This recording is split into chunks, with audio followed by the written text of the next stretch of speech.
Cell the unit of life, जो आपका backlog killer express का ही पार्ट है। इस चैप्टर में हम पूरी की पूरी एनसीईआरटी सारे पॉइंट्स के साथ अलोंग विथ एडिशनल पॉइंट्स जो कि प्रीवियस ईयर के क्वेश्चन पेपर में आए हैं और जो हमें पता होने चाहिए, वो सारी चीजें मैंने इसमें ऐड की हैं। अब जिनका साइज एनसीईआरटी में मेंशन है तो अपने को उनका साइज याद रखना पड़ेगा। तो देखो, जो स्मॉलेस्ट सेल होती है दैट इज माइकोप्लाज्मा। माइकोप्लाज्मा का ही एक एग्जांपल मेंशन्ड है, दैट इज पीपीएल। और जो लार्जेस्ट सेल है दैट इज ऑस्ट्रिच एग। तो अपने को ये सारे के सारे सेल, इन सारे सेल्स का साइज भी रिमेंबर करना है because it is mentioned in NCERT. तो अगर मुझे मेम्ब्रेन पता करनी है तो मुझे आरबीसी की जो सेल मेम्ब्रेन है उसी का मुझे पता चलेगा कॉम्पोजिशन। तो जब मैंने आरबीसी का कॉम्पोजिशन देखा, हेलो बच्चों, तो कैसे हैं आप सब।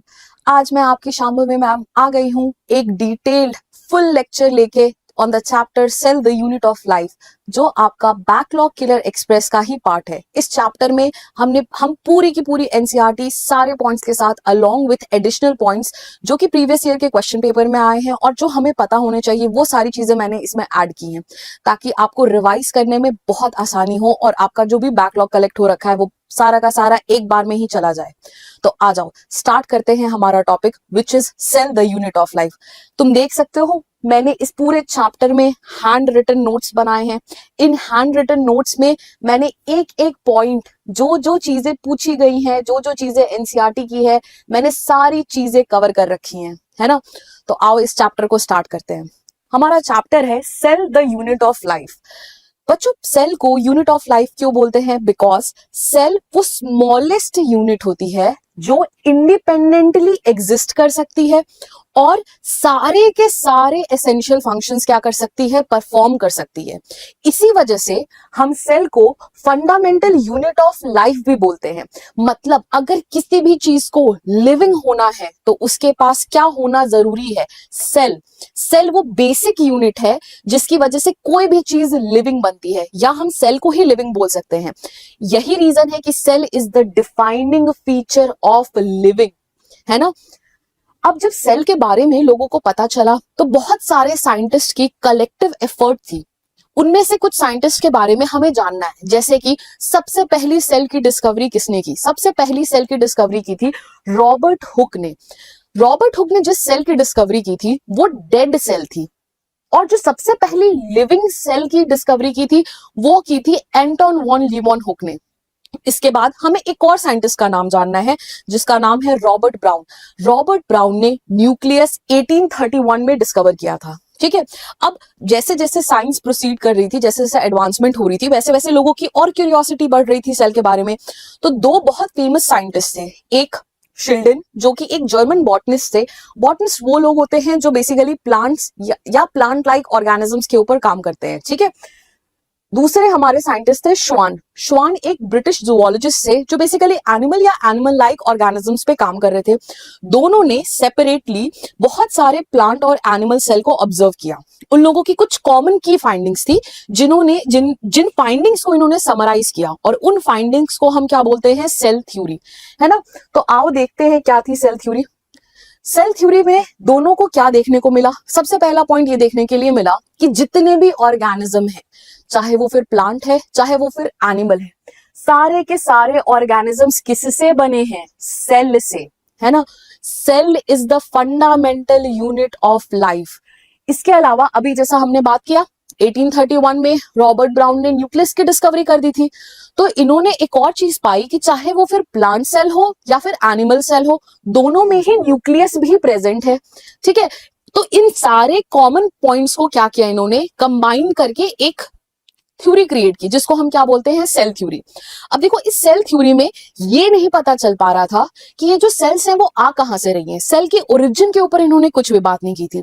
तो इस प्रॉब्लम को टैकल करने के लिए एक और नए साइंटिस्ट आए जिनका नाम था रुडोल्फ वर्चाउ, और उन्होंने क्या बोला कि जितनी भी सेल्स हैं वो एक पहले से existing cell, pre existing cell से ही आती हैं, और इस पोस्टुलेट को हम बोलते हैं ओमनिस सेल्यूला ई सेल्यूले, जो कि बाद में ऐड किया गया सेल थ्योरी में।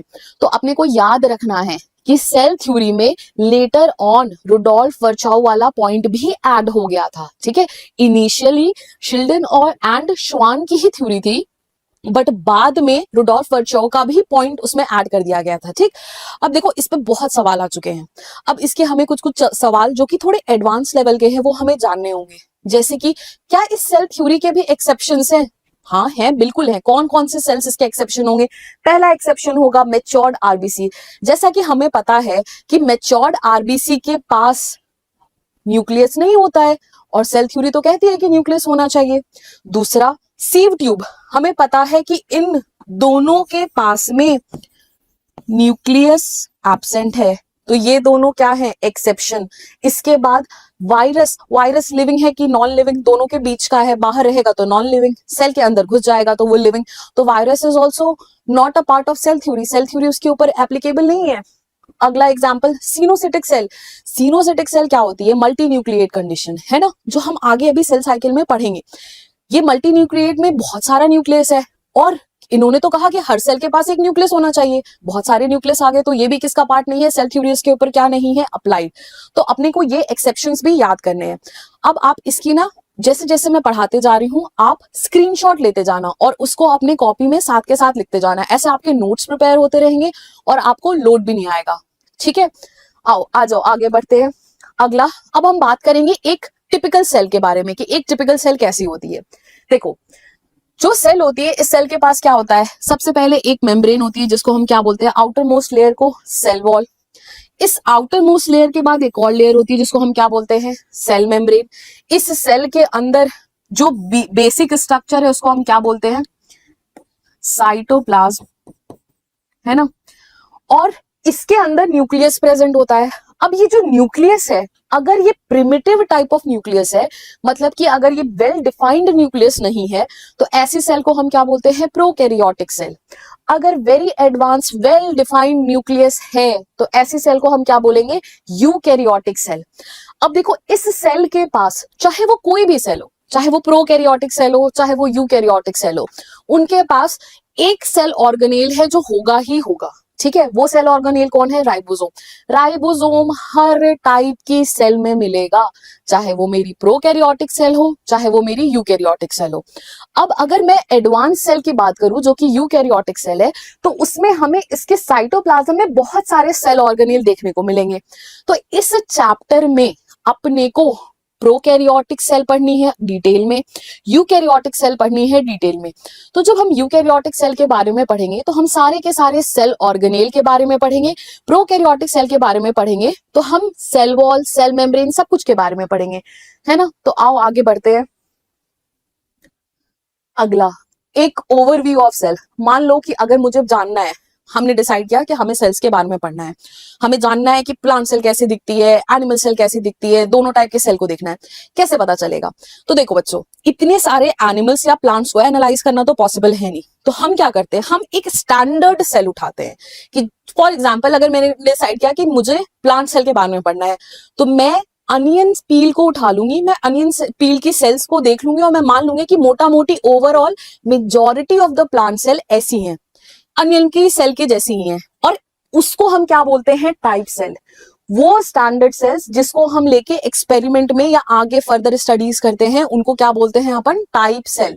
ठीक है, प्लांट के लिए क्या है? अनियन पील। एनिमल सेल के लिए क्या किया हमने? ह्यूमन चीक सेल। इजी है ना, हमने टूथपिक लिया, उसको यहाँ पे स्वैप किया, हमारे पास कुछ ना कुछ चीक सेल आएगी and we can easily observe animal cell. ठीक है, तो इन दोनों को हम क्या बोलेंगे? Type cell. Apart from these two, NCERT ने कुछ कुछ सेल्स के एग्जाम्पल दिए हैं, आओ देखते हैं। पहला मेरा है आरबीसी, जो कि कैसा है? राउंड और बाई कॉनकेव। दूसरा जो मुझे ऐसा दिख रहा है सेकंड नंबर पे, that is WBC, white blood cell, जो कैसे हैं? अमीबॉइड है। ठीक, तीसरा है मेरे पास कॉलमनार एपिथेलियल टिश्यू, जो कि मेरी एपिथेलियल सेल्स है बेसिकली, तुम अगर ध्यान दोगे तो वो लंबी लंबी कॉलम लाइक है, इलोंगेटेड लॉन्ग। मेरे पास जो चौथी सेल है वो है नर्व सेल, जो कि कैसी है? ब्रांच्ड है और लॉन्ग है, लंबी है ये काफी। इसके बाद पांचवी मेरे पास है ट्रैकीड। ट्रैकीड कैसा है? लंबा सा, लॉन्ग, वेरी लॉन्ग सेल, है ना, इलोंगेटेड। इसके बाद मेरे पास जो लास्ट सेल एनसीईआरटी में प्रेजेंट है एग्जांपल के फॉर्म में, that is mesophyll cell. Mesophyll cell round and oval है है ना। तो देखो हमने इतनी सारी 6 डिफरेंट टाइप की सेल देखी, हर सेल का शेप स्ट्रक्चर अलग है।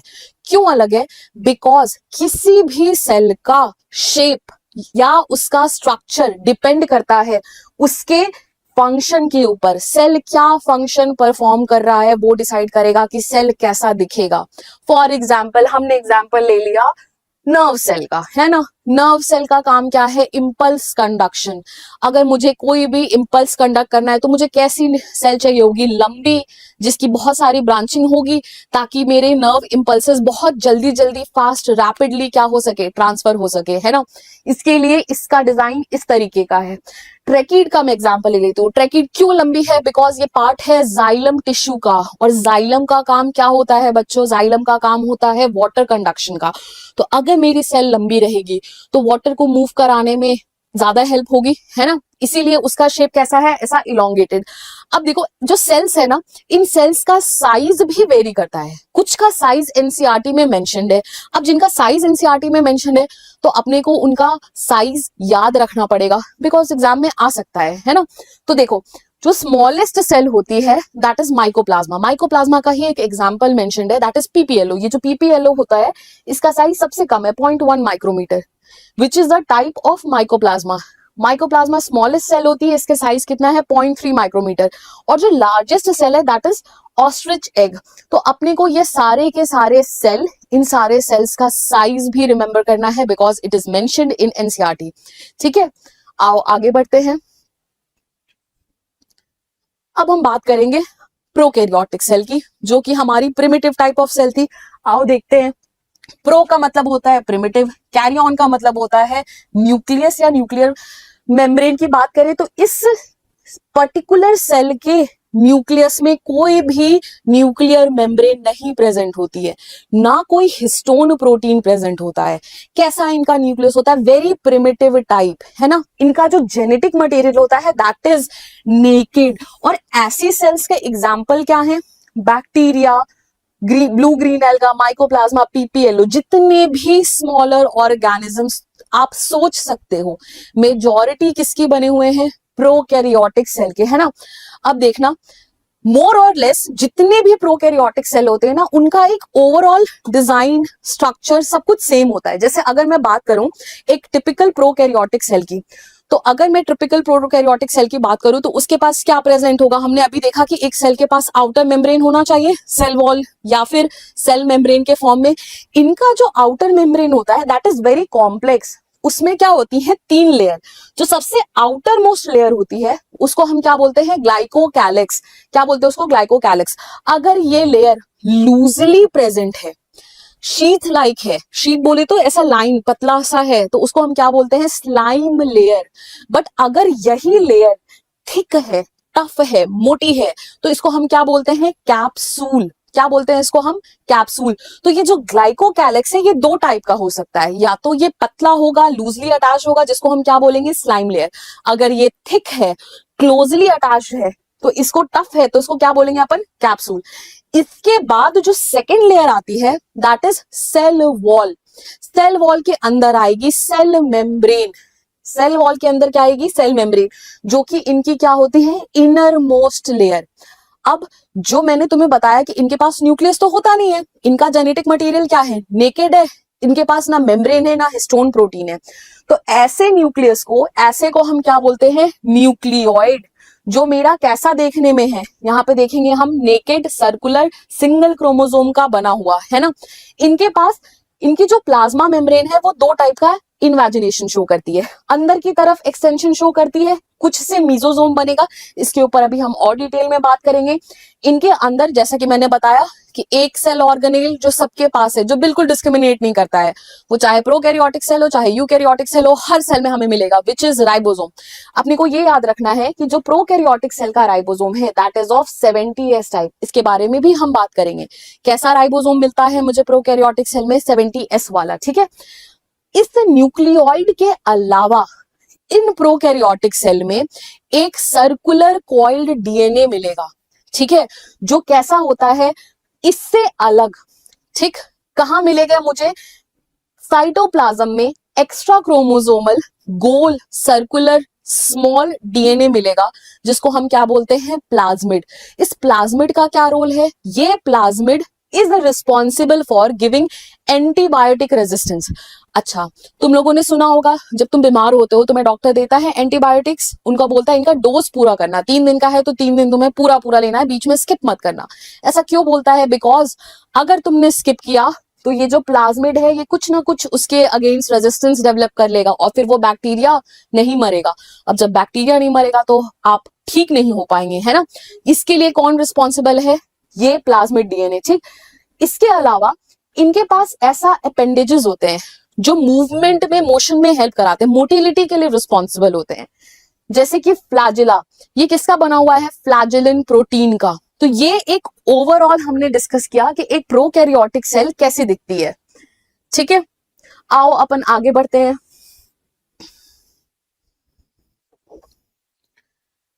तो अभी हमने बात किया, हमने देखा कि जो प्रोकैरियोटिक सेल है उस प्रोकैरियोटिक सेल की अंदर कोई cell organelle except for ribosome present नहीं है, और इसकी जो सेल मेम्ब्रेन थी उसकी सेल मेम्ब्रेन अंदर की तरफ बहुत सारा इन्वेजिनेशन शो कर रही थी। ये जो सेल मेम्ब्रेन होती है ये अंदर की तरफ इन फोल्डिंग्स शो करती है, और इन फोल्डिंग्स को हम क्या बोलते हैं, इन फोल्डिंग्स को हम क्या बोलते हैं, इनको हम बोलते हैं मीजोजोम्स। ये टिब्यूल के जैसे हो सकती है, वेसिकल के जैसी हो सकती है, लैमिनर हो सकती है, कुछ भी, किसी भी 3 शेप में से किसी भी एक से शेप की हो सकती है। अब ये जो मीजोजोम है बच्चों, ये कैरेक्टरिस्टिक फीचर होता है किसका, प्रोकैरियोटिक सेल का, ठीक है। मीजोजोम्स मुझे कहां मिलेगा, सिर्फ और सिर्फ प्रोकैरियोटिक सेल में। ये जो मेम्ब्रेन है, सेल मेम्ब्रेन, प्लाज्मा मेम्ब्रेन, ये क्यों ये इन्वेजिनेशन शो कर रही है, ये इनवेजिनेशन शो करती है ताकि ये सरफेस एरिया इंक्रीज कर सके, है ना। सरफेस एरिया इंक्रीज कर सके किस किस चीजों के लिए, मान लो उसको डीएनए रेप्लिकेशन करना है, सेल वॉल का फॉर्मेशन करना है, रेस्पिरेशन करना है, सिक्रीशन करना है, किसी भी चीज के लिए, ठीक है। अच्छा, इसके अलावा भी जो ये सेल मेम्ब्रेन है एक और टाइप का इन्वेजिनेशन शो करती है। अब इसके ऊपर क्या होता है, इस इन्वेजिनेशन के ऊपर बहुत सारे फोटोसिंथेटिक पिगमेंट्स प्रेजेंट होते हैं, ठीक है। ये इन्वेजिनेशन को हम बोलते हैं क्रोमैटोफोर, जो कहां देखने को मिलता है, ब्लू ग्रीन एल्गा के अंदर, ग्रीन सल्फर बैक्टीरिया के अंदर, पर्पल सल्फर बैक्टीरिया के अंदर। जो बैक्टीरियाज बैक्टीरियल फोटोसिंथेसिस करती हैं उनके अंदर हमें क्या देखने के लिए मिलता है कि जो मेरी प्लाज्मा मेम्ब्रेन है वो अंदर की तरफ क्या शो कर रही है, इनफोल्डिंग, जिसके ऊपर बहुत सारे फोटोसिंथेटिक पिगमेंट्स प्रेजेंट है जो कि हेल्प करेंगे उस बैक्टीरिया को फोटोसिंथेसिस कराने के लिए, ठीक है। उसके अलावा यही प्लाज्मा मेम्ब्रेन बाहर की तरफ भी एक्सटेंड होती है, और इस एक्सटेंशन की वजह से किसका फॉर्मेशन होता है, फ्लैजिला का। और ये जो फ्लैजिला है इसके 3 पार्ट्स होते हैं। पहला पार्ट इज बेसल बॉडी, दूसरा इज हुक, और जो ये लंबा सा एक्सटेंशन आता है इसको हम बोलते हैं फिलामेंट, ठीक है। अब बैक्टीरिया के अंदर या प्रोकैरियोटिक सेल्स के अंदर फ्लैजिला के अलावा भी डिफरेंट टाइप के एक्सटेंशंस मिलते हैं, जैसे कि पिलाई। पिलाई का काम क्या है, पिलाई का काम है 2 बैक्टीरिया को अटैच कराना, कब, at the time of conjugation. Conjugation क्या होता है, conjugation is the mode of sexual reproduction in bacteria. ये जो पिलाई है ये भी ट्यूबुलर इलोंगेटेड होते हैं, एंड ये किसके बने होते हैं, ये भी प्रोटीन के बने होते हैं, ठीक है। इस पिलाई के अलावा भी एक और टाइप का हमें स्ट्रक्चर देखने को मिलता है जिसका नाम है फिम्ब्रे। फिम्ब्रे कैसे होते हैं, स्मॉल ब्रिसल लाइक फाइबर्स। तुमने जूता साफ करने के लिए तुमने ब्रश देखा है, उस ब्रश में जो ब्रिसल्स होते हैं ना वैसे होते हैं ये फिम्ब्रे का काम क्या है, ये हेल्प करते हैं बैक्टीरिया को किसी भी सरफेस पे अटैच होने के लिए। तो इनका काम क्या है, सरफेस से अटैचमेंट। पिलाई का काम क्या है, बैक्टीरिया का attachment at the time of conjugation, है ना। तो अपन ये दोनों चीजें याद रखेंगे, ठीक। आप इसका स्क्रीनशॉट ले लो, आ जाओ। नेक्स्ट टॉपिक पे बढ़ते हैं। अब बात करेंगे हम सेल एनवेलप के बारे में, सेल के बाहर की जितनी भी मेम्ब्रेन्स थी उनके बारे में डिस्कस करेंगे, ठीक है। ये जो सेल एनवेलप है ये किसमें प्रेजेंट होता है, मोस्ट ऑफ द प्रोकैरियोट्स में, ठीक। किसका बना होता है, ये बना होता है ग्लाइकोकैलिक्स का, जो कि आउटर मोस्ट लेयर होती है। इसका काम क्या होता है, डिफेंस या प्रोटेक्शन। हमने डिस्कस किया था ग्लाइकोकैलिक्स कितने टाइप का था, 2 टाइप का, स्लाइम लेयर या फिर कैप्सूल। इसके बाद जो मेरी सेकेंड मेम्ब्रेन होती है that is cell wall. Cell wall का काम क्या है? सेल वॉल का काम है शेप और स्ट्रक्चर देना। दूसरा काम क्या है? बैक्टीरिया को बर्स्ट होने से बचाना। अब देखो, बैक्टीरिया मान लो कि किसी भी हाइपोटोनिक सोल्यूशन में या फ्रेश वाटर में है, तो क्या होगा? पानी अंदर की तरफ एंटर करेगा, है ना। बैक्टीरिया फट सकती है ना, फूल के फटेगी क्या? नहीं, उसको फटने से कौन रोकता है? ये सेल वॉल।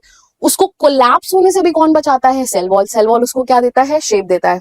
अब बैक्टीरिया का जो सेल वॉल है ये किसका बना होता है? पेप्टिडोग्लाइकिन का, जो कि क्या है? नैग और नैम, है ना। ये हमारा पूछा हुआ सवाल है, अपन याद रखेंगे। बैक्टीरिया का म्यूरिन पेप्टिडोग्लाइकिन से बनी हुई सेल वॉल होती है जो नैग और नैम की होती है, ठीक है। इसके बाद इनके पास क्या होती है? Cell membrane. सेल मेम्ब्रेन के बारे में हमें बहुत डिटेल में चर्चा करनी है, बट फॉर नाउ हम इतना जान लेते हैं कि जो बैक्टीरिया की सेल मेम्ब्रेन है ये भी सेलेक्टिवली परमिएबल होती है। अच्छा, ये सेलेक्टिवली परमिएबल का मतलब क्या हुआ? सेलेक्टिवली परमिएबल का मतलब होता है कि कुछ ही मॉलिक्यूल सेल के अंदर घुस सकते हैं, सब कोई नहीं घुस सकता। सेल मेम्ब्रेन कुछ ही को आने देगी, कि हर किसी मॉलिक्यूल को नहीं आने देगी, ठीक है। इस प्रॉपर्टी को क्या बोलते हैं? सेलेक्टिव परमिएबिलिटी, ठीक है। नाउ अब ये जो बैक्टीरिया की सेल वॉल है, इस सेल वॉल के नेचर के बेसिस पे बैक्टीरिया को 2 ग्रुप्स में डिवाइड किया है। अगर मुझे टाइप ऑफ बैक्टीरिया देखना है तो हम क्या करते हैं, एक एक्सपेरिमेंटल टेक्निक है which is called as Gram staining, ठीक है। उसमें हम क्रिस्टल वॉयलेट से स्टेन करेंगे। कुछ बैक्टीरिया वो स्टेन रिटेन करेंगी, जो रिटेन करेंगी उनको हम क्या बोलेंगे? Gram positive bacteria. जो नहीं रिटेन करेंगे उनको हम क्या बोलेंगे? ग्राम नेगेटिव बैक्टीरिया, ठीक है।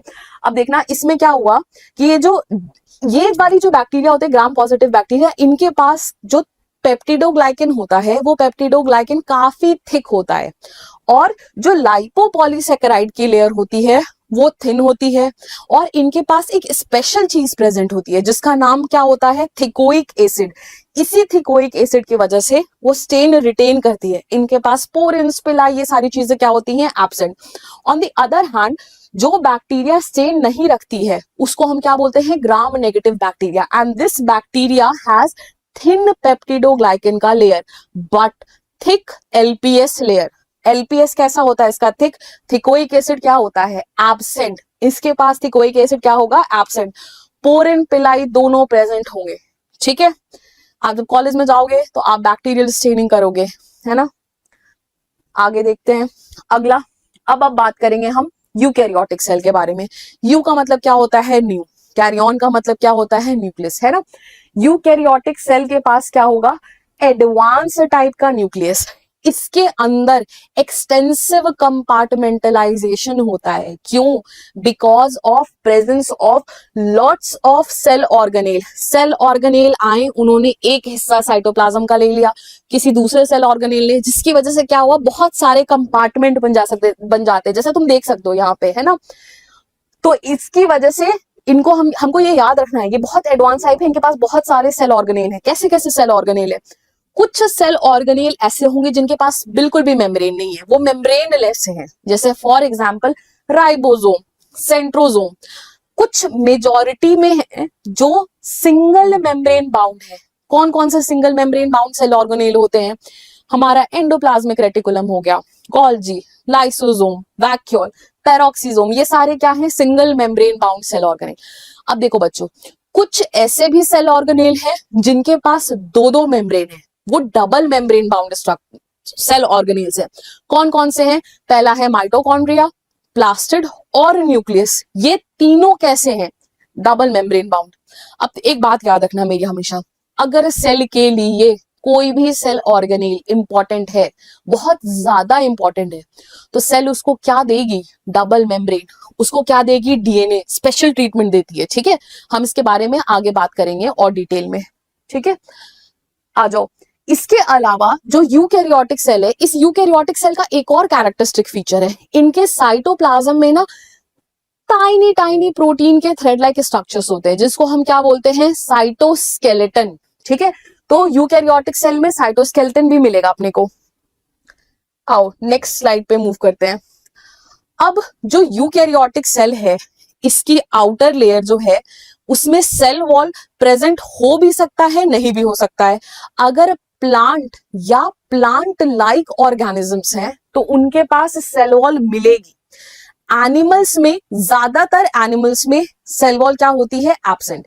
सेल वॉल रिजिड और नॉन लिविंग लेयर होती है जो कि सेल मेम्ब्रेन के बाहर की तरफ होती है, ठीक है।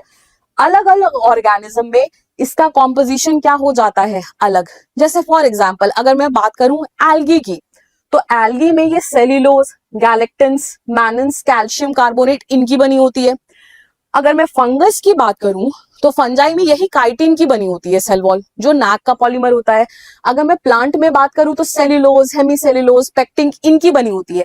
और जैसा कि हमने बैक्टीरिया में डिस्कस किया, बैक्टीरिया के केस में किसकी बनी थी? पेप्टिडोग्लाइकन, हमने पढ़ा था नैग और नैम, उनकी बनी हुई थी। अब ये सेल वॉल अगर स्टार्टिंग से है तो इसको हम क्या बोलते हैं? Primary cell wall. जो बाद में बनी उसको हम क्या बोलते हैं? Secondary cell wall. Primary cell wall का पोजीशन हमेशा प्लाज्मा मेम्ब्रेन के बाहर होगा।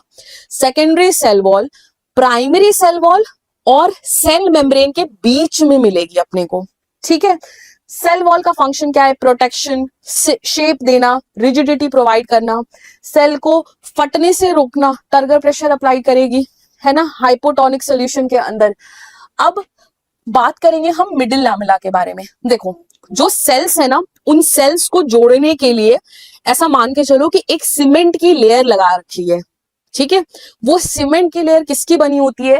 कैल्शियम और मैग्नीशियम पेक्टेट की। और क्या करती है? ये अलग अलग सेल्स को जोड़ती है।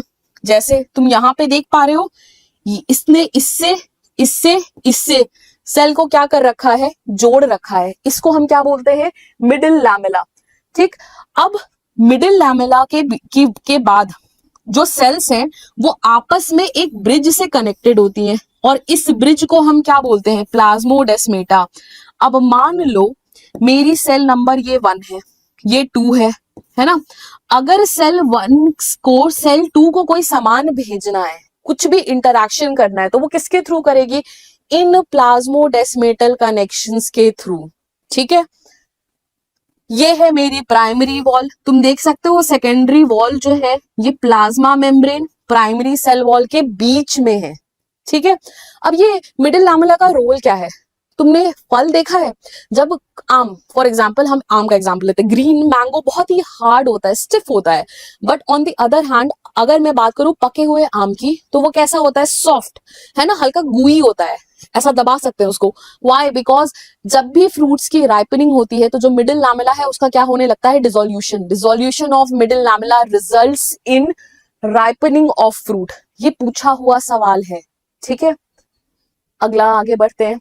अब बात करेंगे हम सेल मेम्ब्रेन के बारे में। सेल मेम्ब्रेन के बारे में बात करने से पहले हमें ये जानना पड़ेगा कि जो सेल मेम्ब्रेन का कॉम्पोजिशन है उसकी डिस्कवरी करने के लिए बहुत सारे साइंटिस्ट ने रोल प्ले किया।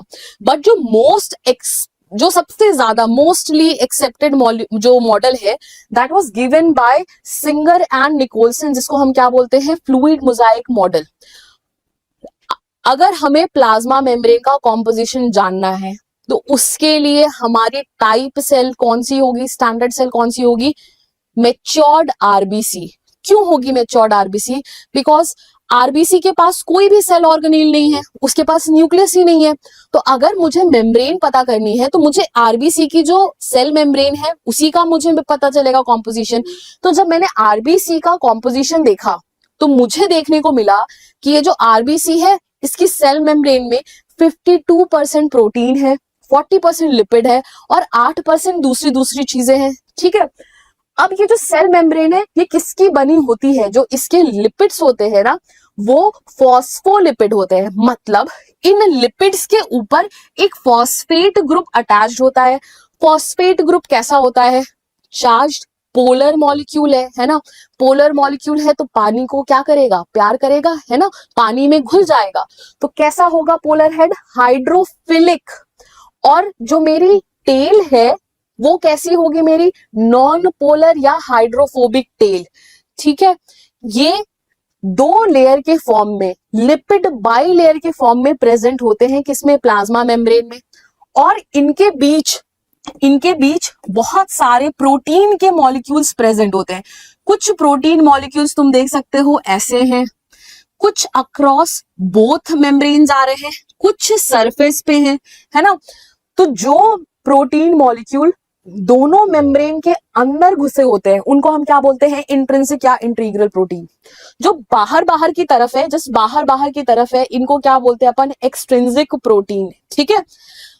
अब ये जो लिपिड का लेयर है ना, मेरा लिपिड मॉलिक्यूल है, ये क्या करता है, ऐसा घूम जाता है, घूम सकता है ये। इस मूवमेंट को हम क्या बोलते हैं, फ्लिप फ्लॉप मूवमेंट। क्या बोलते हैं इसको, फ्लिप फ्लॉप, ऐसा घूम गया 180 डिग्री पे। ठीक है। उसके बाद जो मेरा प्रोटीन मॉलिक्यूल है, प्रोटीन मॉलिक्यूल ऐसा साइडवेज मूव करता है। ठीक है, ऐसा भी जा सकता है, ऐसा भी जा सकता है। ठीक। तो लैटरल मूवमेंट के लिए का केस किस में देखने को मिलता है अपने को, प्रोटीन के केस में। ठीक है। अब यही दोनों चीजें रिजल्ट करती हैं फ्लूइडिटी में, किसकी, सेल मेम्ब्रेन की। तो अगर तुमने टाइल्स देखी है, उस टाइल्स में तुम देखोगे जो पोल्का डॉट पैटर्न है, उसमें तुम्हें दिखेगा कि एक व्हाइट कलर का कपड़ा है, उसके ऊपर ऐसा dot dot dot dot dot dot black बना हुआ है। वैसा ही कुछ जब सिंगर और निकोलसन ने पहली बार प्लाज्मा मेम्ब्रेन को देखा तो उनको देखने को मिला। उन्होंने देखा कि फॉस्फोलिपिड की बहुत बड़ी सी लेयर है, उसमें छोटा छोटा छोटा छोटा कुछ कुछ कुछ कुछ जगह ऐसा प्रोटीन दिख रहा है। तो उन्होंने इसके लिए क्या नाम दिया, fluid mosaic model. Mosaic pattern छोटा छोटा कहीं कहीं कहीं कहीं थोड़ा थोड़ा देखने के लिए मिलता है। ठीक है। इसके बाद जो प्लाज्मा मेम्ब्रेन है वो कैसी होती है, सेलेक्टिवली परमिएबल। सेलेक्टिवली परमिएबल का मतलब होता है कुछ ही मॉलिक्यूल्स को सेल के अंदर घुसाएगी, हर मॉलिक्यूल को जरूरी नहीं है कि वो सेल के अंदर घुसाए। कुछ सेलेक्टिव मॉलिक्यूल्स हैं जो जो घुस सकते हैं, हर किसी को सेल के अंदर एंट्री नहीं मिलती है। ठीक है। इसके फंक्शंस क्या है, सेल ग्रोथ, सिक्रीशन, एंडोसाइटोसिस मतलब सेल के अंदर चीजों का आना, एक्सोसाइटोसिस मतलब सेल के बाहर चीजों का जाना, सेल डिवीजन में हेल्प करना, इंटरसेल्यूलर जंक्शन बनाना, ट्रांसपोर्ट करना मॉलिक्यूल्स का अक्रॉस मेम्ब्रेन, है ना, एक एंड से दूसरे एंड तक कौन लेके जाता है, यही।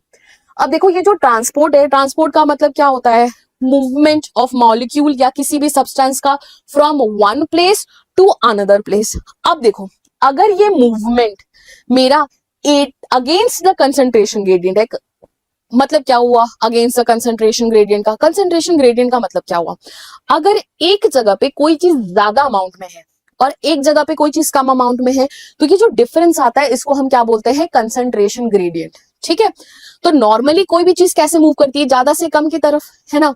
बट अगर मान लो मुझे कोई चीज कम कंसंट्रेशन, लो कंसंट्रेशन से हाई कंसंट्रेशन पे मूव करानी है, तो ऐसी मूवमेंट को हम क्या बोलते हैं, एक्टिव ट्रांसपोर्ट। और ये करवाने के लिए हमें एटीपी की रिक्वायरमेंट होगी। इसका एग्जाम्पल है सोडियम पोटेशियम पंप। जितना भी तुम्हारा चार्ज पोलर मॉलिक्यूल का ट्रांसपोर्ट होगा, it will always need ATP, है ना। एंड ये क्वेश्चन में आ रखा है, ये एग्जाम में पूछ रखा है, एक्टिव ट्रांसपोर्ट होगा। अब देखो जो concentration along the concentration gradient हो, मतलब हाई कंसंट्रेशन से लो कंसंट्रेशन की तरफ मूव करे, तो इसके लिए तो मुझे कुछ एटीपी का जरूरत नहीं पड़ेगा, है ना। तो ऐसे वाले मूवमेंट को हम क्या बोलते हैं, पैसिव ट्रांसपोर्ट। ठीक है। जहां पे मुझे एटीपी की नीड ही नहीं हो, जो अलोंग द कंसंट्रेशन ग्रेडियंट हो, इसको क्या बोलते हैं, पैसिव ट्रांसपोर्ट।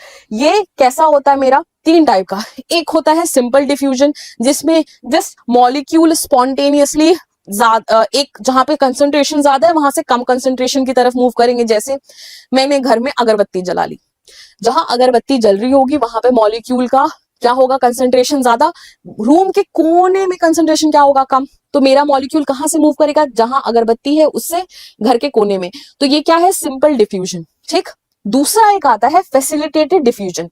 इसमें क्या होता है, प्रोटीन या कोई कैरियर मॉलिक्यूल इन्वॉल्व होगा उस मॉलिक्यूल को मूवमेंट कराने के लिए, मतलब movement will occur along the concentration gradient but with the help of carrier ion या प्रोटीन। जैसे स्पेशलाइज प्रोटीन लेके जाएगा, जैसे फॉर एग्जांपल ग्लूकोज। ग्लूकोज का सेल के अंदर हमेशा फैसिलिटेटेड डिफ्यूजन होता है, और ग्लूकोज क्या है, सेल के का ट्रू लव है ना।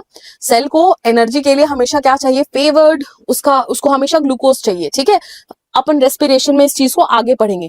तो सेल के लिए वो क्या है, एक वेरी वीआईपी गेस्ट है। सेल ने उसको क्या बोला कि सर आपके लिए मैं एक स्पेशल वीआईपी एंट्रेंस बनाऊंगा, किसके फॉर्म में, GLUT4 प्रोटीन के फॉर्म में।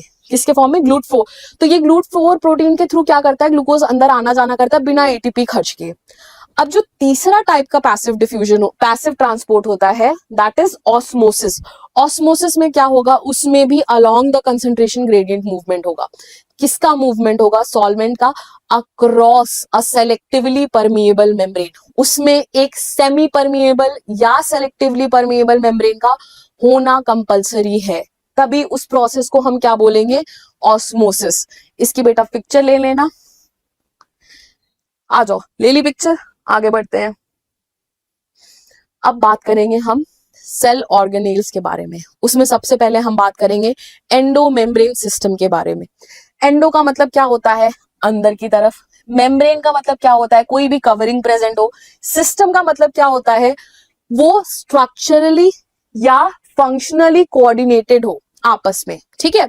तो जो सेल होती है, इस सेल के अंदर मैं देखूं तो कुछ सेल ऑर्गेनेल्स हैं, है ना, कुछ सेल ऑर्गेनेल्स हैं जो आपस में मिलजुल के काम करते हैं, ठीक है।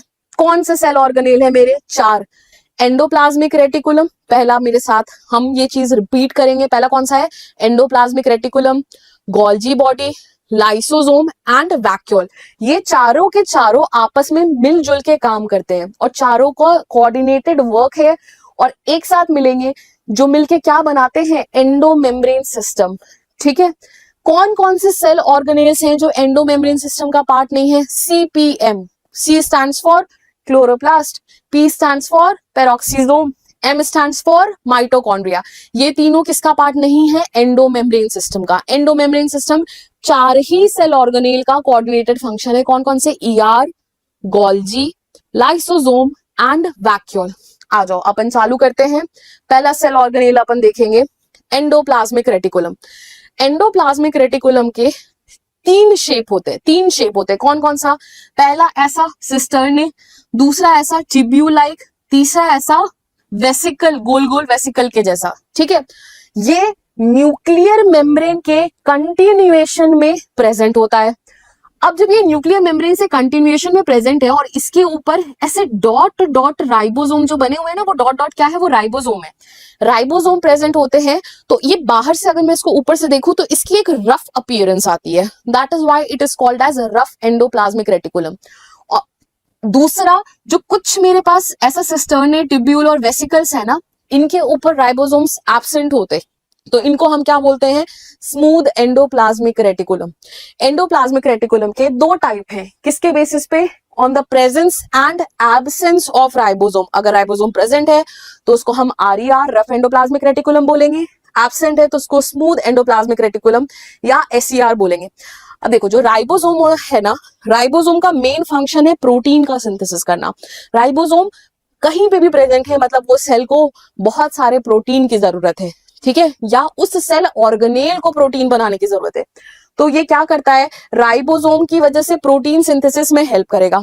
अब जो राइबोसोम है, राइबोसोम के पास 2 सब यूनिट्स होती है, एक लार्जर एक स्मॉलर। तो जो एंडोप्लाज्मिक रेटिकुलम की लेयर है ना, उस पे राइबोसोम अपनी लार्जर सब यूनिट के थ्रू अटैच होता है और इस अटैचमेंट में कौन हेल्प करता है, राइबोफोरिन, ठीक है। जब राइबोसोम प्रेजेंट है तो उसका काम क्या होगा, प्रोटीन का सिंथेसिस, ठीक है। अब स्मूथ एंडोप्लाज्मिक रेटिकुलम, इसके पास राइबोसोम तो है नहीं, मतलब ये प्रोटीन सिंथेसिस से एसोसिएटेड नहीं है। तो एसईआर का फंक्शन क्या है, एसईआर का मेन फंक्शन है लिपिड सिंथेसिस, स्टेरॉइड का सिंथेसिस और डिटॉक्सिफिकेशन ऑफ ड्रग्स। अपने बॉडी में जितना भी कूड़ा कचरा अपन खाते हैं वो कौन साफ करता है, एसईआर, ठीक है। पॉइजन या कुछ भी बॉडी में जो एंटर कर जाता है उसको कौन डिटॉक्सिफाई करता है, एसईआर, ठीक है। It is very crucial and important. अपन इनके फंक्शंस याद करेंगे, इस पूरी स्लाइड की एक स्क्रीनशॉट ले लेंगे। आ जाओ नेक्स्ट स्लाइड पे मूव करते हैं। अगला है गोल्जी कॉम्प्लेक्स। गोल्जी बॉडी को डिस्कवर किया था, गोल्जी कॉम्प्लेक्स और गोल्जी बॉडी एक ही चीज है, इसको किसने डिस्कवर किया था, कैमिलियो गोल्जी ने। अगर मैं इसको स्टेन करना चाहूं तो ये किससे स्टेन होगा, सिल्वर नाइट्रेट से। इसका सिस फेस होता है, कॉन्वेक्स फॉर्मिंग फेस उसको बोलते हैं। दूसरा ट्रांस फेस, मैच्योर फेस या कॉनकेव फेस बोलते हैं। ये सिस्टर्ने के फॉर्म में प्रेजेंट होता है, जो एक दूसरे के ऊपर क्या होते हैं, स्टैक्ड, और एक दूसरे से ऐसा पैरेलली प्रेजेंट होते हैं, ठीक है। और ये हमेशा न्यूक्लियस और ईआर के पास में मिलेगा अपने को, ठीक है। इसका काम क्या होता है, पैक करना, टैग करना, मॉडिफाई करना और ट्रांसपोर्ट करना किसको, प्रोटीन्स को, जो कहाँ से आए, ईआर से। ईआर ने प्रोटीन बनाया, बना के धीरे से दे दिया गोल्जी को कि ले भाई तू इसको पैक कर, इसको मॉडिफाई कर, अगर इसमें कुछ और ऐड करना है वो ऐड कर, और फिर क्या कर, इसको सेल में भेज दे। ठीक है, इसीलिए ये भी किसका पार्ट है, एंडोमेम्ब्रेन सिस्टम का। दूसरा काम क्या है इसका, लाइसोसोम का फॉर्मेशन करना। गोल्जी क्या करता है, अपने किसी एक वेसिकल में बहुत सारा हाइड्रोलिटिक एंजाइम भरेगा और उसको साइड से निकाल देगा, और वो किस में चेंज हो जाता है, लाइसोसोम में, है ना। इसका और क्या फंक्शन है, एक्रोसोम का फॉर्मेशन, स्पर्म हेड में उसके पास भी क्या प्रेजेंट होगा, एंजाइम, जो क्या करेगा, एग की मेम्ब्रेन को डिसॉल्व, ताकि न्यूक्लियस क्या कर सके, स्पर्म का एंटर। इसका लास्ट फंक्शन जो अपने को याद रखना है वो है मिडिल लैमेला का फॉर्मेशन, और रूट कैप का पे भी गोल्जी बॉडी प्रेजेंट होता है प्लांट में, जो उसको हेल्प करता है नीचे पेनिट्रेट करने के लिए। ठीक है, अगला मेरा सेल ऑर्गेनेल है, दैट इज लाइसोसोम।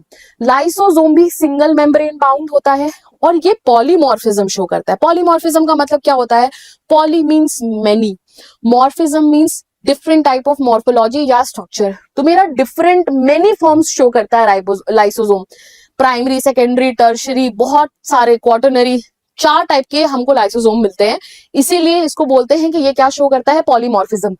अब इनके पास हाइड्रोलिटिक एंजाइम्स होते हैं, वो एंजाइम जिनको अपने फंक्शनिंग के लिए वाटर की रिक्वायरमेंट हो उसको हम क्या बोलते हैं, हाइड्रोलिटिक एंजाइम।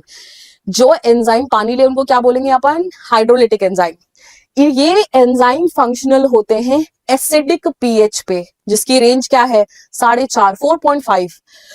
हाइड्रोलिटिक एंजाइम में लाइपेजेस प्रेजेंट होता है। देखो किसी भी वर्ड के एंड में अगर बायो में ASE लगा हुआ है तो उसका मतलब क्या है कि वो एंजाइम का एक्टिव फॉर्म है। अगर मैंने लिपिड के लिप के आगे एज लगा दिया तो मतलब क्या है, लिपिड को तोड़ रहा है। प्रोटीन के आगे लगाया तो मतलब क्या हुआ, प्रोटीन को तोड़ रहा है। कार्बोहाइड्रेट के आगे लगाया तो क्या कर रहा है, कार्बोहाइड्रेट की ब्रेकिंग। अगर न्यूक्लियस के सामने लगाया मतलब न्यूक्लिक एसिड की ब्रेकिंग कर रहा है। ठीक है, ये सारे प्रेजेंट होते हैं। इनका काम क्या है, डाइजेशन कराना सेल के अंदर, बिकॉज इनके पास डिफरेंट एंजाइम्स प्रेजेंट है, तो किसी भी चीज को तोड़ सकते हैं, डाइजेशन करा सकते हैं, है ना। इसके बाद इनका काम क्या है, रिसाइकलिंग ऑफ ऑर्गेनेल।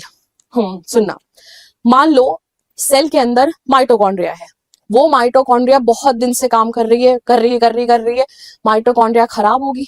अब सेल उस माइटोकॉन्ड्रिया को कैसे, उससे जो बचे खुचे एसेंशियल न्यूट्रिएंट्स है वो कैसे लेगा, वाया लाइसोसोम। लाइसोसोम क्या करता है, उस माइटोकॉन्ड्रिया को भी डाइजेस्ट कर सकता है। अब सेल अपने ही माइटोकॉन्ड्रिया को डाइजेस्ट करा रही है तो इसको क्या बोलेंगे, सुसाइड। खुद से खुद को मारना या खुद से खुद को खाने को हम क्या बोलते हैं, सुसाइड। तो hence lysosome is called as suicidal bags of cell. ये एक और फंक्शन करते हैं फ्रॉग में, मेटामॉर्फोसिस। मेटामॉर्फोसिस का मतलब क्या होता है, चेंज कराना। ठीक है, फिजिकल अपीयरेंस में चेंज कराना। जो फ्रॉग का लार्वा होता है वो फिश लाइक होता है, उसके पास एक टेल भी प्रेजेंट होती है। ठीक है, बट हमने जब बड़ा फ्रॉग देखा तो क्या उसके पास पूंछ है फिश की जैसी, नहीं, वो गई कहां पे, वो उसकी टेल, उसकी उस टेल को लाइसोसोम क्या कर सकता है, क्या करता है, डाइजेस्ट कर देता है। ठीक है, तो उसको अपना मेटामॉर्फोसिस में कौन रोल प्ले करता है, लाइसोसोम। इसके बाद हमारा सेल ऑर्गेनेल लास्ट जो एंडोमेम्ब्रेन सिस्टम का पार्ट है दैट इज वैक्यूल। वैक्यूल भी single membrane bound cell organelle है, जो जिसकी मेम्ब्रेन को हम क्या बोलते हैं, टोनोप्लास्ट, है ना। ये मेनली स्टोरेज स्ट्रक्चर्स होते हैं। अगर मान लो ये वाटर, मिनरल, ये सारी चीजें प्लांट सेल में स्टोर कर रहा है तो इसको मैं क्या बोलूंगी, सैप वैक्यूल। अगर ये फूड स्टोर कर रहा है जैसे कुछ प्रोटिस्टेंट्स में करता है तो उसको हम क्या बोलते हैं, फूड वैक्यूल। अगर ये पानी का आना जाना, ऑस्मो रेगुलेशन को कंट्रोल कर रहा है तो उसको हम क्या बोलते हैं, कॉन्ट्रैक्टाइल वैक्यूल, जो कहां देखने को मिलेगा, अमीबा के अंदर। एंड देन अगर वो गैस स्टोर कर रहा है और बायोन्सी में हेल्प कर रहा है, बायोन्सी मतलब फ्लोट करने में हेल्प कर रहा है, किसको, ब्लू ग्रीन एल्गा को, तो उसको हम क्या बोलते हैं, गैस वैक्यूल। अब अपने को एक चीज याद रखनी है कि साइटोप्लाज्म और वैक्यूल में जो कंसंट्रेशन है वो वैक्यूल का ज्यादा होता है कंपेयर टू साइटोप्लाज्म। तो हमेशा एक्टिव ट्रांसपोर्ट होगा, वैक्यूल से कोई भी चीज बाहर आएगी तो उसके लिए क्या करना पड़ेगा, अंदर जाने के लिए अपने को क्या करना पड़ेगा, एटीपी का ट्रांसफर करना पड़ेगा। बाहर अंदर का जो भी मूवमेंट होगा it will be always active transport, मतलब एटीपी विल बी यूज्ड। अगला, अब अपन बात करेंगे सेमी ऑटोनॉमस सेल ऑर्गेनेल्स की। सेमी का मतलब क्या होता है? हाफ। ऑटोनॉमस का मतलब क्या होता है? Self regulating. और ऑर्गेनेल मतलब वो ऑर्गेनेल्स जो कर रहे हैं। कोई भी ऑर्गेनेल को सेल्फ रेगुलेटिंग होने के लिए क्या क्या चाहिए होगा? उसका खुद का डीएनए होना चाहिए, ठीक है, उसके पास खुद का राइबोसोम होना चाहिए, उसके पास खुद की एटीपी सिंथेसिस होनी चाहिए, पोरीन प्रेजेंट होने चाहिए। ये सारे फीचर्स कहाँ देखने को मिलते हैं अपने को? दो सेल ऑर्गेनेल में। वो कौन से दो सेल ऑर्गेनेल हैं? पहला है माइटोकॉन्ड्रिया, दूसरा है प्लास्टिड। इसीलिए इन दोनों को हम क्या बोलते हैं? Semi autonomous cell organelle. अब जो इनके अंदर का डीएनए है, ये तुमको याद रखना है कि rich in GC, triple bond है, ज्यादा स्टेबल होगा, इसलिए जीसी रिच रहेगा, ठीक है। इसके बाद इनका राइबोसोम इज 70S टाइप, ठीक है, और इनके पास 70S राइबोसोम है। सेल के पास, यूकैरियोटिक सेल के पास कैसा है? 80S राइबोसोम है, खुद का डीएनए भी है, जिसके पास सब कुछ है। तो ये एक तरीके का, अगर मैं इन दोनों की सिर्फ बात करूं, इस कैरेक्टरिस्टिक की, तो ये सारी चीजें हमें प्रोकैरियोटिक सेल में भी तो देखने को मिली थी। इसीलिए इसको हम बोलते हैं, ये जो प्रोकैरियोटिक स्ट्रक्चर दिखता है यूकैरियोटिक स्ट्रक्चर के अंदर, इसको हम बोलते हैं एंडोसिम्बायोटिक थ्योरी। देखो बच्चों, ऐसा माना जाता है कि during the course of evolution किसी एक बड़ी सेल ने दो छोटे छोटे बैक्टीरिया, एक साइनोबैक्टीरिया, एक नॉर्मल बैक्टीरिया को खा लिया था, ठीक है, और उसको कैप्चर करने के लिए बाहर से एक एडिशनल मेम्ब्रेन सिक्रीट करी, जिसपे क्या प्रेजेंट है? पोरिन, ठीक है। और जो बैक्टीरिया थी, जो छोटी बैक्टीरिया थी, वो एक बैक्टीरिया माइटोकॉन्ड्रिया में डेवलप हो गई, और जो साइनोबैक्टीरिया थी वो मेरी प्लास्टिड में डेवलप हो गई, और जिस बड़ी बैक्टीरिया ने खाया था वही आगे जाके यूकैरियोटिक सेल बन गई। और इसी थ्योरी को हम क्या बोलते हैं? एंडोसिम्बायोटिक थ्योरी, ठीक है। आगे बढ़ते हैं। आज हम माइटोकॉन्ड्रिया के ऊपर बात करें, तो ये जो माइटोकॉन्ड्रिया है, माइटोकॉन्ड्रिया एक double membrane bound cell organelle है, जिसको हम क्या बोलते हैं? Power house of the cell. Power house of the cell क्यों बोलते हैं? Because it is responsible for the ATP synthesis of the cell, है ना। इसकी जो इनर मेम्ब्रेन है, जैसा कि तुम देख सकते हो यहाँ पे, इसकी जो इनर मेम्ब्रेन है, ये इनर मेम्ब्रेन अंदर की तरफ ऐसा इनफोल्डिंग शो करती है, फिंगर लाइक प्रोजेक्शन बनाती है, जिसको हम क्या बोलते हैं? क्रिस्टे। और ये जो प्रोजेक्शंस बनते हैं ऐसे, ये क्या करते हैं? सरफेस एरिया बढ़ाते हैं, ठीक है, ताकि इसके ऊपर बहुत सारे एंजाइम्स और आ सके, ठीक। अब एंजाइम, किसके एंजाइम? ईटीएस के लिए जितने भी जरूरत है इलेक्ट्रॉन ट्रांसपोर्ट सिस्टम के, तुम्हारे जितने भी एंजाइम प्रेजेंट होंगे ना, और एक्स्ट्रा कॉम्प्लेक्सेस है, वो सारे कहाँ जाएंगे? इसी के इनर मेम्ब्रेन के ऊपर, ठीक है। अब इस क्रिस्टे के ऊपर अगर हम देखें तो ऐसे tennis racket like structures present होते हैं, ठीक है। इस क्रिस्टे के ऊपर इनके पास खुद का राइबोसोम है, स्टार्च ग्रैन्यूल है, डीएनए है ना। दो मेम्ब्रेन के बीच की स्पेस को क्या बोला? इंटर मेम्ब्रेन स्पेस, ठीक। और इनके अंदर जो प्रेजेंट है उसको क्या बोलते हैं? Liquid, that is called as matrix, ठीक है। जो क्रिस्टे है उसके ऊपर टेनिस रैकेट लाइक स्ट्रक्चर होते हैं, जिसको हम क्या बोलते हैं? F0 F1 पार्टिकल, इसी को ऑक्सीजोम, एलिमेंट्री पार्टिकल भी बोलते हैं। अब देखो, ये जो इसका लोअर पार्ट होता है, this is present in the membrane, है ना। और जो स्टॉक और हेड वाला पार्ट है, ये कहाँ होता है तुम्हारा? स्टॉक का भी थोड़ा पार्ट तुम्हारा मेम्ब्रेन के पास ही रहेगा, और हेड जो है वो बाहर की तरफ प्रोट्रूड कर रहा होता है। ये हेड मिलके क्या बनाता है? F1 which is extrinsic protein, है ना। और जो F0 वाला पार्ट है, दैट इज इंट्रिंसिक प्रोटीन। और कहाँ लोकेटेड होता है? तुम्हारा इनर माइटोकॉन्ड्रियल मेम्ब्रेन के अंदर, है ना। तो ये क्या करता है? इसमें से इसके पास एक स्पेशल एंजाइम प्रेजेंट होता है, जिसका नाम है एटीपी सिंथेस। और जब भी मैं इसके थ्रू 4 प्रोटॉन को पंप कराऊंगी, तो एनर्जी सफिशिएंट रिलीज होगी, जिससे एडीपी और इनऑर्गेनिक फॉस्फेट जुड़ के क्या बना लेगा? एटीपी। और जब ये प्रोसेस हो रहा रहता है, तो ये F1 क्या होता है? ऐसा घूम जाता है, रोटेट करता है, और इसी रोटेशन को हम क्या बोलते हैं? कन्फर्मेशनल चेंज, ठीक है। ये चीज अपने को याद रखनी है, ये बहुत बार पूछा गया हुआ सवाल है, ठीक है। आ जाओ आगे बढ़ते, ये सारी चीजों के लिए आप इसका भी स्क्रीनशॉट ले लीजिएगा। माइटोकॉन्ड्रिया के फंक्शंस, पहला फंक्शन क्या है इसका? Oxidative phosphorylation. फॉस्फोराइलेशन का मतलब क्या होता है? Addition of phosphate group. तो हमने देखा अभी ना कि इसने एडीपी के साथ एक इनऑर्गेनिक फॉस्फेट जोड़ के क्या किया? एटीपी का synthesis, mitochondria ATP production, aerobic respiration करेगा। एरोबिक रेस्पिरेशन क्रेब्स साइकिल और ईटीएस के फॉर्म में ही होगी।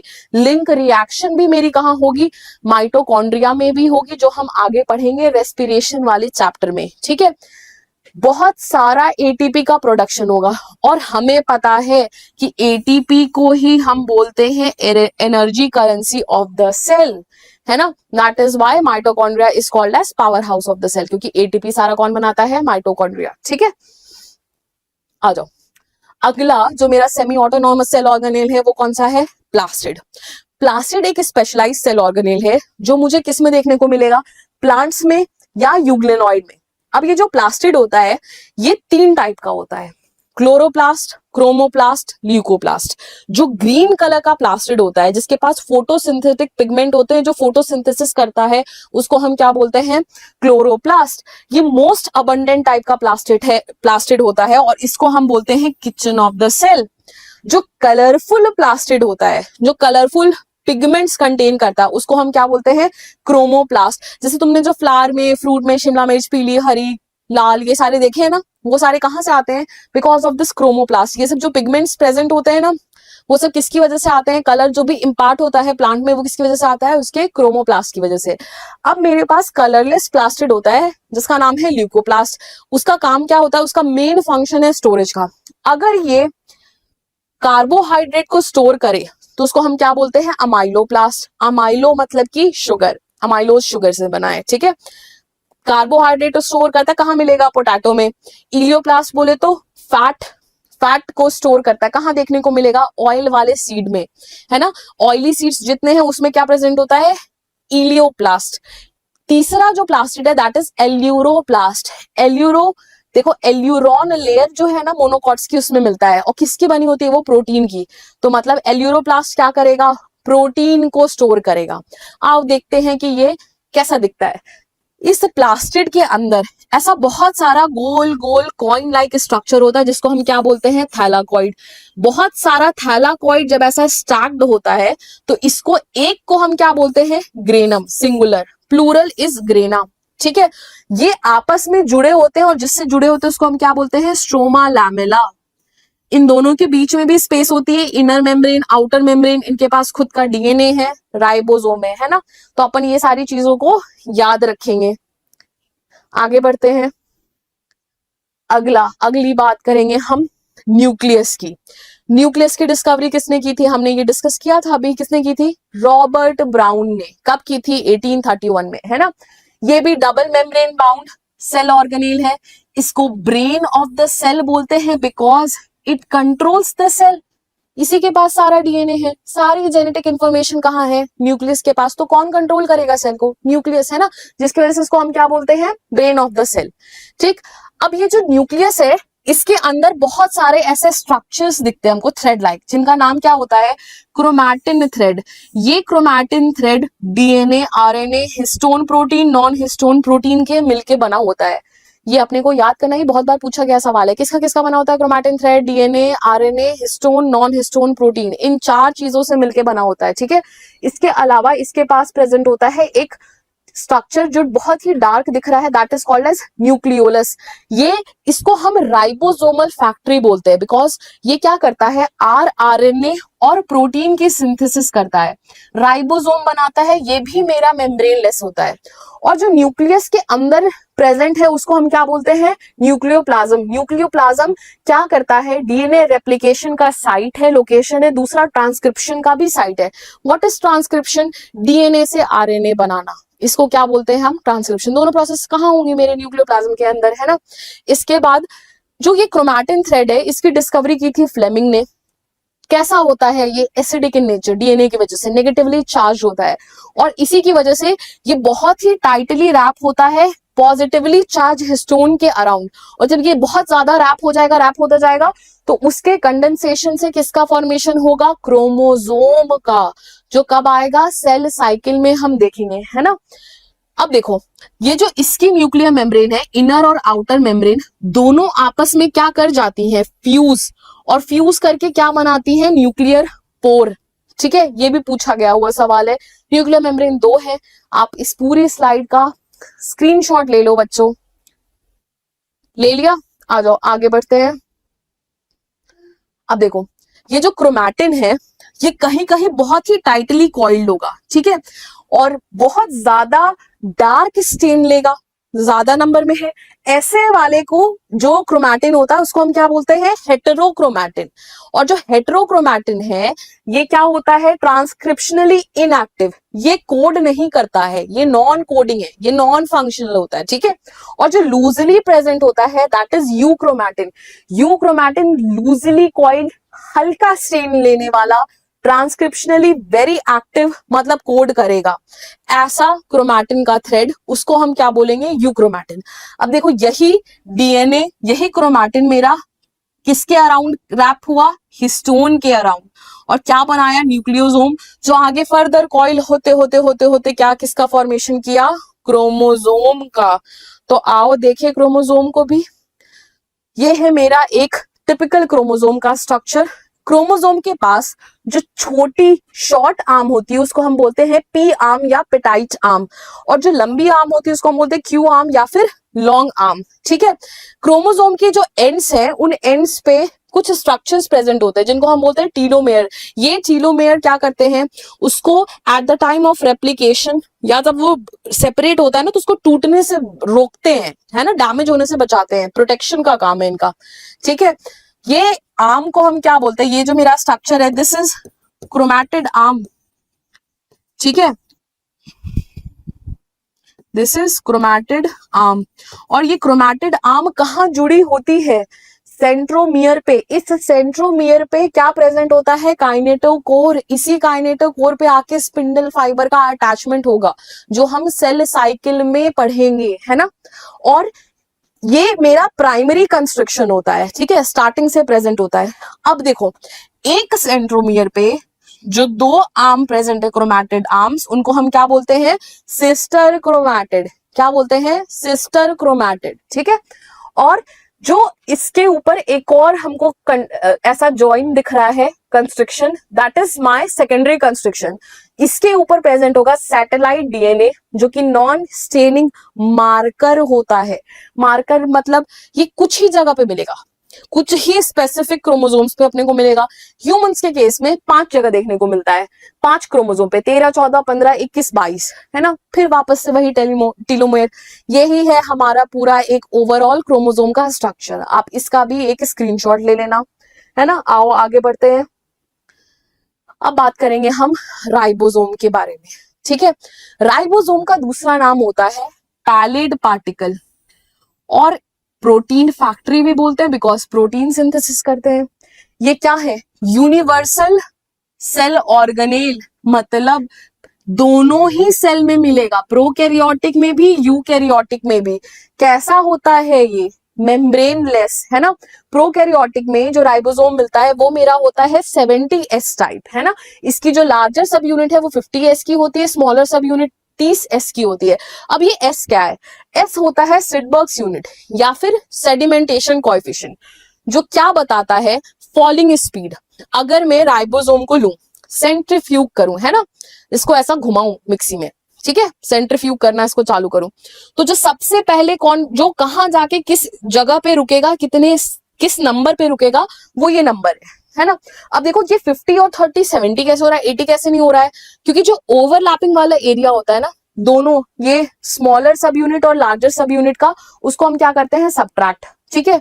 वो एरिया काउंट नहीं होता है, that is why it becomes 70S। 80S वाले में 60 और 40S की यूनिट्स होती हैं जिसमें से अपन 20S माइनस कर देते हैं। जैसा कि मैंने तुम्हें बताया था, लार्जर सब यूनिट क्या करती है, एंडोप्लाज्मिक रेटिकुलम के साथ बाइंड करवाती है, राइबोसोम का अटैचमेंट कराती है with the help of ribophorin, है ना। और स्मॉलर सब यूनिट क्या करती है, mRNA की बाइंडिंग। अब ये याद रखना कि मैग्नीशियम आयन की वजह से ये दोनों सब यूनिट्स आपस में क्या होती हैं, जुड़ी हुई रहती हैं, है ना। ये चीज को अपन याद रखेंगे। अब मान लो कि कोई भी सेल है और उसके पास मान लेते हैं मैसेंजर आरएनए आया, और इस आरएनए और मेरे पास जो राइबोसोम है उसका नंबर क्या हो गया ज्यादा, तो क्या होगा बहुत मैग्नीशियम आयन का नंबर क्या हो गया ज्यादा। तो अगर एक से ज्यादा राइबोसोम आके जुड़ जाए तो इसको हम क्या बोलते हैं, पॉलीजोम। क्या बोलते हैं, पॉलीजोम। ये मेरे पास क्या है, राइबोसोम, और ये मेरे पास क्या है, एमआरएनए। अगर एमआरएनए पे बहुत सारे राइबोसोम आके जुड़ जाते हैं तो उसको हम क्या बोलते हैं, पॉलीजोम, है ना। मैग्नीशियम आयन का कंसेंट्रेशन बढ़ा दो ना तो बहुत सारा ऐसा जुड़ता जाएगा, जुड़ता जाएगा। अब बात करेंगे माइक्रो बॉडीज के बारे में। माइक्रो का मतलब क्या होता है, माइन्यूट, बॉडीज मतलब स्ट्रक्चर। ये भी सिंगल मेम्ब्रेन बाउंड स्ट्रक्चर है जो कि दोनों प्लांट और एनिमल में मिलती है। अपने को 3 पढ़नी है जिसमें से पेरोक्सीजोम मेन है। पेरोक्सीजोम का काम भी क्या है, डिटॉक्सिफिकेशन, है ना। जो अपने बॉडी में बहुत सारे ऐसा रिएक्टिव ऑक्सीजन स्पीशीज बनती है, जैसे फॉर एग्जांपल H2O2, है ना, दिस इज टॉक्सिक। तो इसके पास एक एंजाइम होता है जिसका नाम है कैटालेज। ये कैटालेज इसको तोड़ देता है वाटर और किसमें, ऑक्सीजन में। ये एक फंक्शन है इसका। दूसरा फंक्शन फोटो रेस्पिरेशन में, हम फोटोसिंथेसिस के अंदर पढ़ेंगे, फोटो रेस्पिरेशन का भी सेल ऑर्गेनेल इज पेरोक्सीजोम, ठीक है। ये दोनों में देखने को मिलेगा, प्लांट्स और एनिमल में। अगला जो मेरे पास माइक्रो बॉडी है दैट इज ग्लाइऑक्सीजोम। ये कहाँ मिलता है, सिर्फ और सिर्फ प्लांट में। जो भी ऑयली सीड है उनके जर्मिनेशन में ये क्या करता है, हेल्प। तीसरा जो माइक्रो बॉडीज है दैट इज स्पेरोजोम। ये कहाँ मिलेगी मुझे, सिर्फ और सिर्फ प्लांट में। ये काइंड ऑफ प्लांट का लाइसोसोम है ना। प्लांट के जो लाइसोसोम का फंक्शन है वो सारा फंक्शन कौन करेगा, तुम्हारा स्पेरोजोम, ठीक। आओ आगे बढ़ते हैं।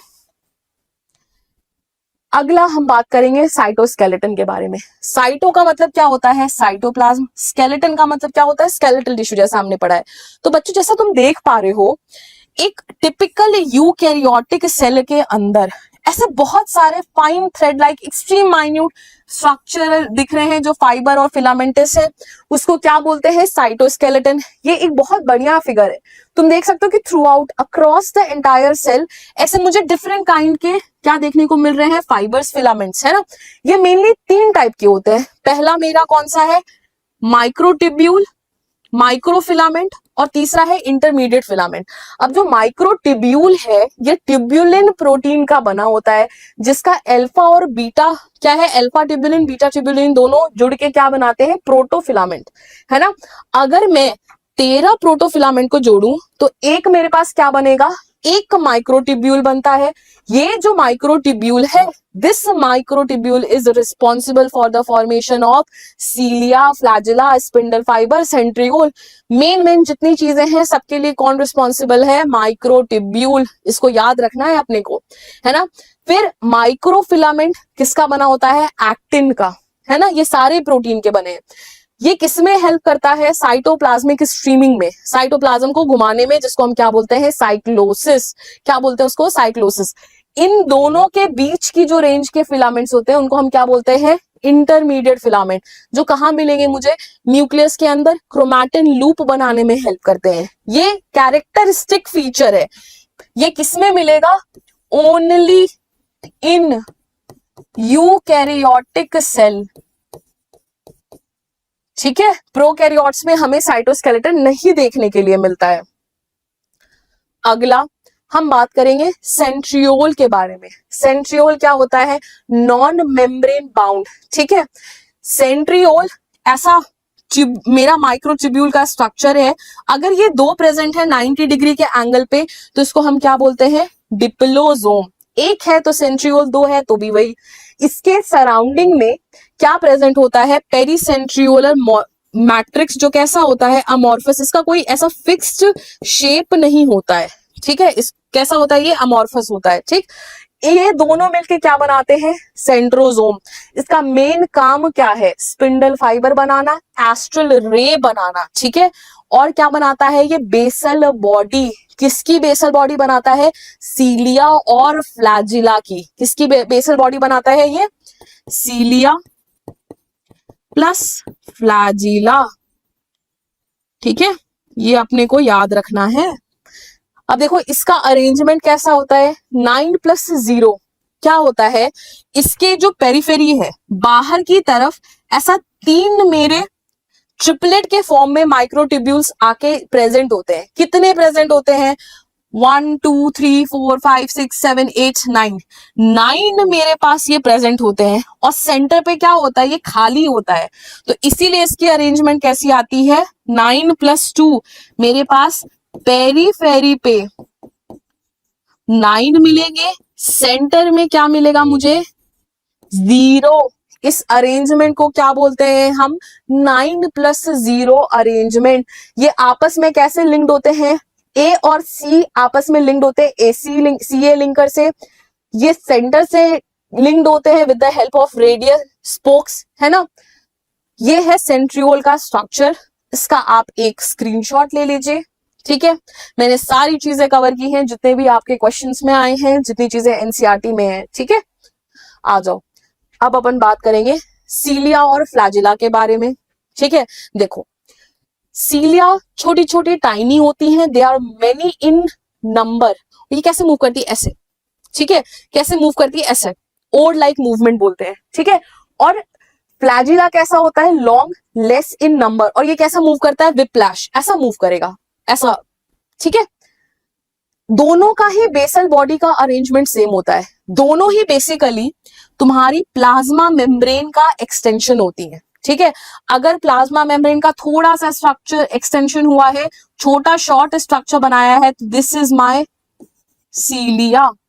अगर यही कंपैरेटिवली लॉन्ग फिलामेंटस है, तो ये क्या है? मेरा फ्लैजेला। दोनों ही के कोर को, जो सेंटर वाला पार्ट है, उसको हम क्या बोलते हैं? एक्सोनीम। क्या बोलते हैं? एक्सोनीम। और जो अरेंजमेंट बेसल बॉडी और बाकी चीजों की बात कर रहे थे, वो किसकी अरेंजमेंट होती है? इसी एक्सोनीम की। आओ देखे कैसी अरेंजमेंट है। कुछ नहीं है, इजी है। इसके पेरीफेरी में क्या होते हैं?